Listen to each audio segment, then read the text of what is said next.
So இன்னைக்கு நீங்க தொழுது கொள்றச்சு, நீங்க வர்ஷிப் பண்ணுச்சு, நீங்க ஆராதிக்கிற தேவனை சைலண்டா அவரை உணர்றதுக்கு ஆண்டவர் பல நேரங்கள்ல நீங்க அப்படியே வர்ஷிப் பண்ணி துதிச்சு ஆராதிச்சு போற்றி அவரை மகிமைப்படுத்தி கொஞ்ச நேரம் அப்படியே சைலண்டா இருந்து உட்காருங்களேன்.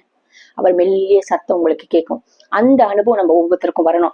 இங்க நான் இந்த சாப்டர்ல என்ன எலியாக்கு என்ன நடந்தது, இல்ல எதனால, அதெல்லாம் நம்ம இங்க பாக்குறது இப்ப நம்ம வர்ஷிப் பத்தி பார்த்துட்டு இருக்கோம். சோ இந்த மெல்லிய சத்தம் கேட்கறது நம்மளுக்கு ஒவ்வொருத்தருக்கும் வாழ்க்கையில அவசியம். ஆண்டவருடைய சத்தம் கேட்கறதுக்கு முன்னாடி நம்ம தேவனை துதிக்க, ஆராதிக்க, நம்ம பாவங்களை அறிக்கையிட, அவரோட ஒப்புரவாய் எல்லாம் பண்ணி கொஞ்ச நேரம் அப்படியே நீங்க அமைதலோடு இருக்கச்சு உங்க ஆத்மா கர்த்தரை துதிக்க ஆரம்பிக்கும். ஸ்தோத்திரம் சொல்லிக்கொண்டே இருக்கும். உள்ளுக்குள்ள நம்ம வாயை கூட திறக்கணும்னு அவசியம் இல்லை. அந்த உணர்வு அவரோட கூட ஒன்று இருக்கச்சு அவரோட மெல்லிய சத்தம் கேட்கும்.